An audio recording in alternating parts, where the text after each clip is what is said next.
I've been starting to introduce leash skills to Henry with his continuing day training. So the very first step in loose leash walking is teaching our dog what heel position is.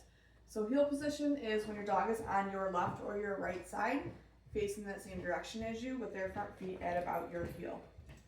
So the way that we're going to start to teach this is Henry is out in front of me, facing me. I'm going to have a few pieces of food in my hand. I'm going to use a food lure to get Henry to come behind me, so bringing my hand backwards. Then I'm immediately going to bring my hand forward so that now he's on my side with his front feet at about my heel. That's where I'm going to click and give him a piece of food. I'll give him a follow-up for staying in that position. Break, and then I'll use his release cue to let him out of that position. Show that to you again. Henry, heel.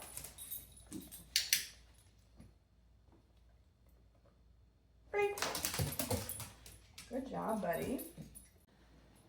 After we've taught our dog where heel position is, I do like to start to add a sit into the mix. So we're going to do the same thing that we just did as far as getting Henry into heel, but now I'm going to cue him to get into a sit position before I mark and reward him.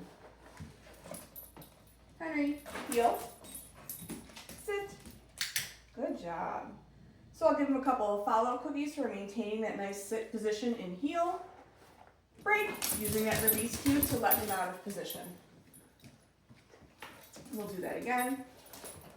Henry, heel, sit. Good boy. Break. Good job, buddy. And then once we've practiced getting Henry into heel position a couple times, I do like to try this without food in my hand, just using a hand signal. Henry, heel, sit. So I'll still mark and reward him after, but getting rid of using that food lure to initially get him into position. Break. We'll do one more here. Henry, heel, sit. Nice work, bud. Break. We've also started to add a little bit of forward movement as well as a U-turn to this. So U-turn is the easiest way to make a 180-degree turn with your dog without bumping into them or getting the leash wrapped around us. I'm going to show you what that looks like here. So we're going to get Henry into heel position first. Henry, heel, sit. So after I reward him there, I'm going to cue him, let's go, and I'm going to have a piece of food at my side here. We're going to take a few steps forward, but now when I'm going to turn to my right and keep him on the outside of me. And click and reward after we make that turn. He's been doing pretty good at this, so generally I don't need to use a food lure to keep him next to me. But I am marking and rewarding after we both complete that turn.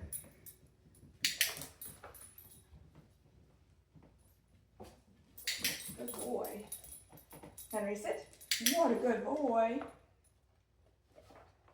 Break. Nice work, bud. The other turn that we've been starting to introduce Henry to is our front cross turn. So this is another way that you can make a 180-degree turn with your dog, but this one's a little bit more challenging because since Henry's on our left, we're going to be turning into him and keeping him on the inside of us. So he needs to learn to pivot to turn around with us.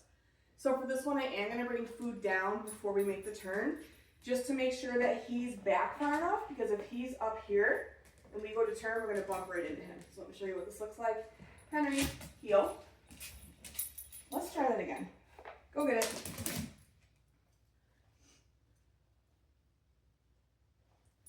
Henry, heel. Sit. Much better.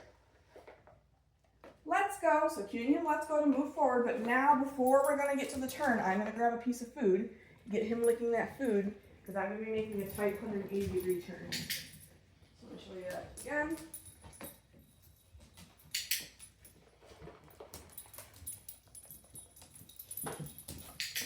And I'm also keeping my hand pretty close to the seam of my pants to make sure that Henry does not forge ahead of me.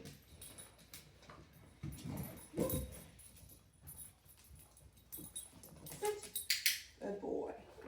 So anytime I'm rewarding him for being in heel position, I'm rewarding him along the seam of my pants, because if I start to reward him up here, he's going to be ahead of me in heel. show that to you one more time here. Henry, heel, sit, good boy. Let's go. So there's our U-turn. There's our front cross turn. There's another U-turn. There's the front cross turn. Henry, sit. What a good boy. Break. Nice work, Henry. Good boy.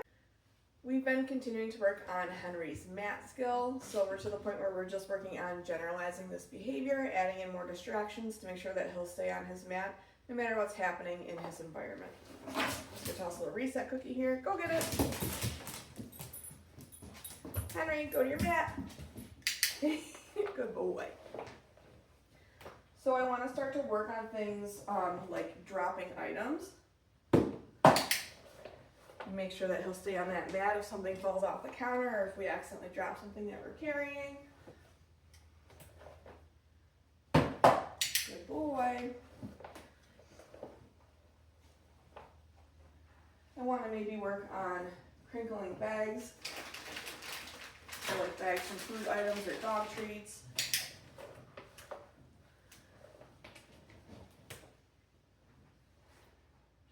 Work up to knocking something off of the counter. Good boy.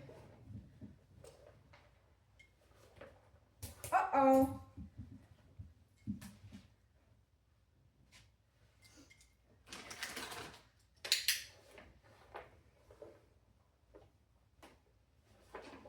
Nope. So another thing Henry's been doing is anytime I reach into my treat pouch, he tends to get up.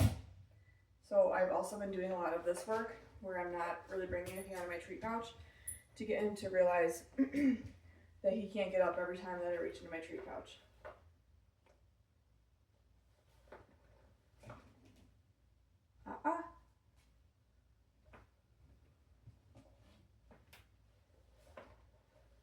Great. Better. Good job, buddy.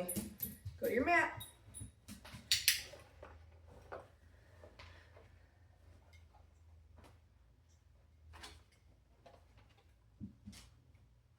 Uh-oh.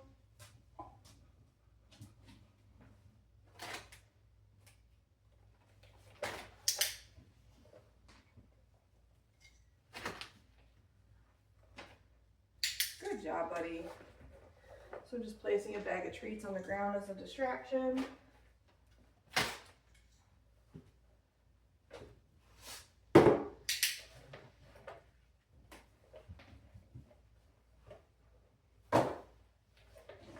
Uh-oh.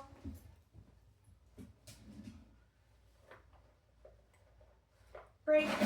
Much better that time, buddy. Good boy.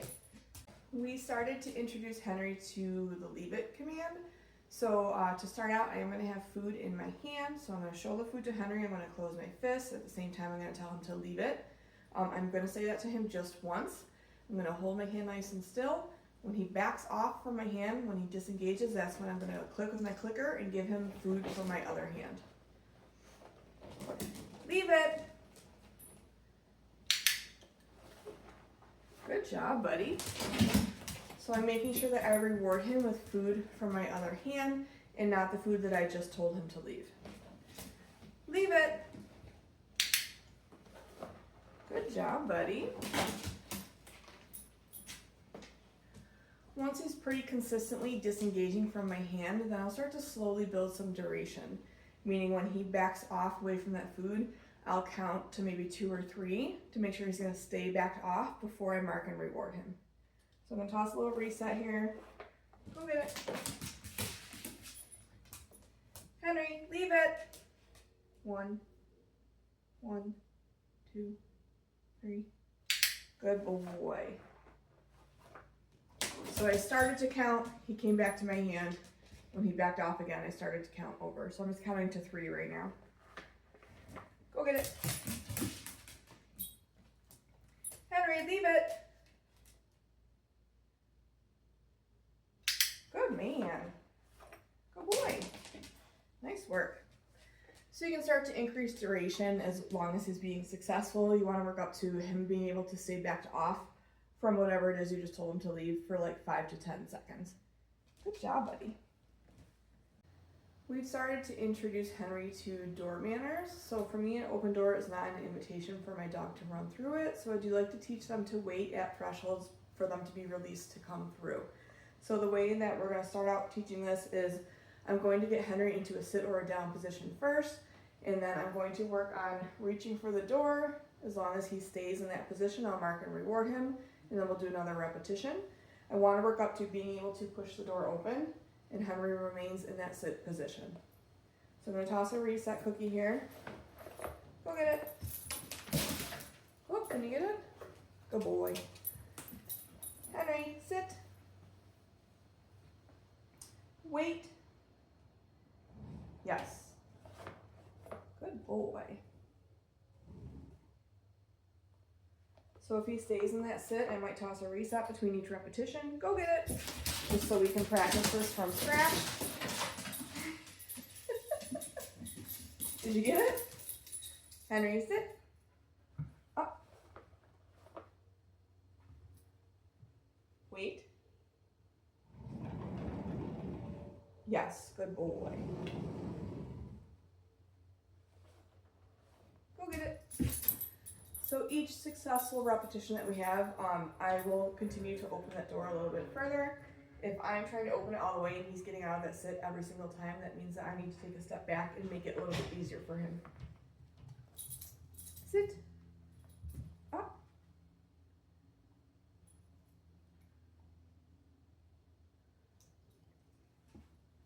Wait. Yes. Good boy. Notice I'm closing that door between each repetition so we can start over. Go get it.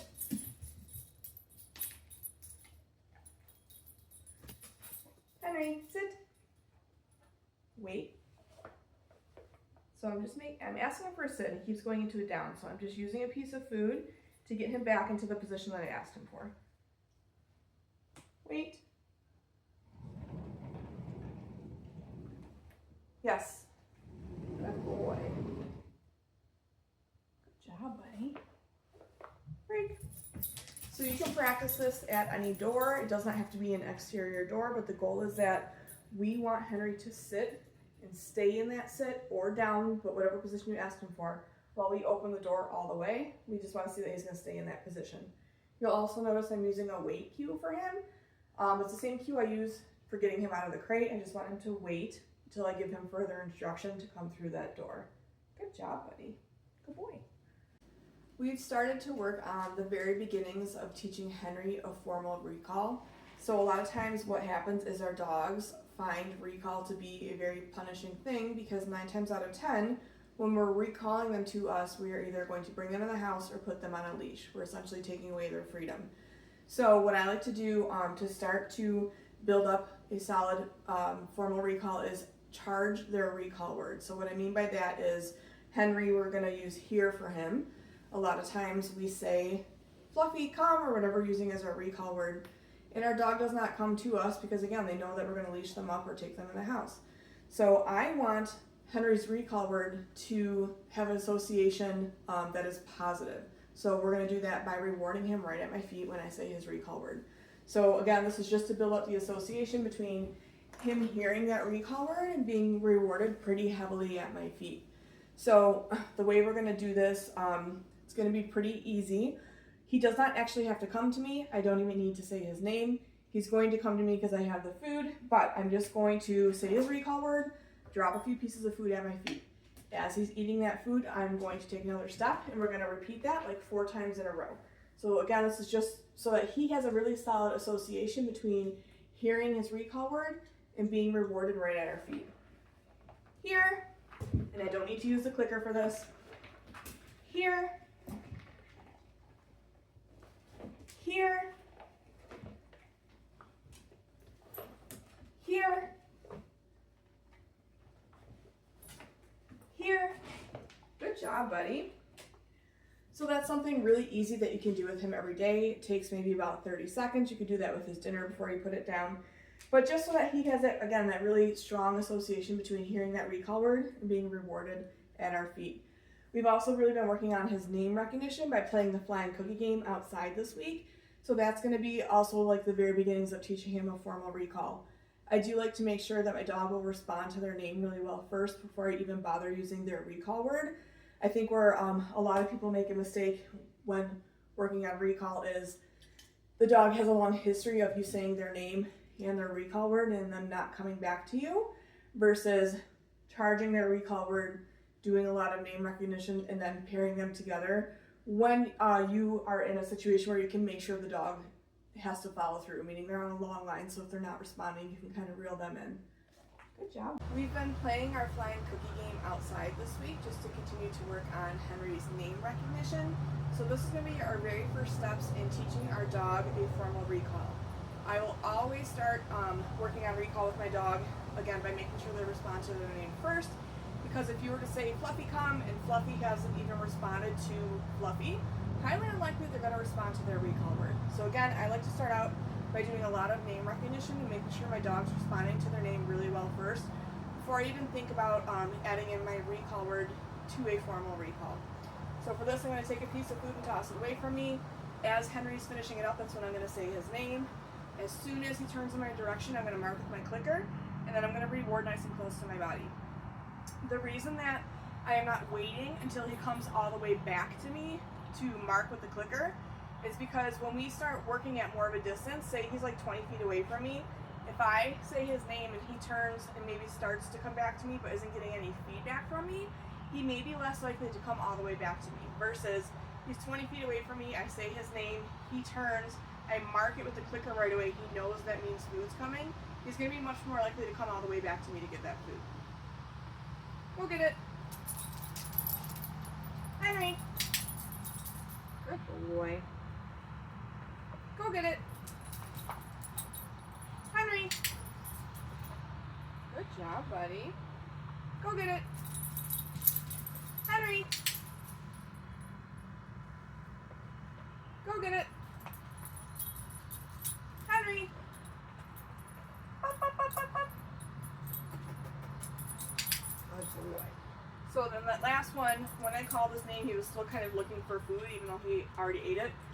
So in that scenario, I'm going to avoid repeating his name. So I made a couple silly noises to get his attention, and as soon as he looked over to me, I marked him. We want to avoid repeating his name because just like any other command we teach our dog, if we're continually repeating it and they're not following through, they're learning it's optional. So I will only say his name once, and then we have a couple troubleshooting options to get him to respond. First one I usually try is making some sort of silly noise. Second one, if they're on leash, is you can put backwards steady pressure on that leash to get him to turn in your direction, and then you can mark once he turns around. Third option, if your dog is really blowing you off, is go up to them with a piece of food, get it in front of their face, and get them to turn, and then that's when you can mark and reward them. So again, just making sure he has really solid name recognition when we're outside because there are more distractions outside. We've been doing this in the front driveway as well. We're practicing back here in the shade today because it's very hot and I don't want him on the asphalt up front. But this is going really well. He responds really well to his name. So I think the goal for next week will be starting to work with him on a longer leash and incorporating his recall word into this sequence. Good job, bud.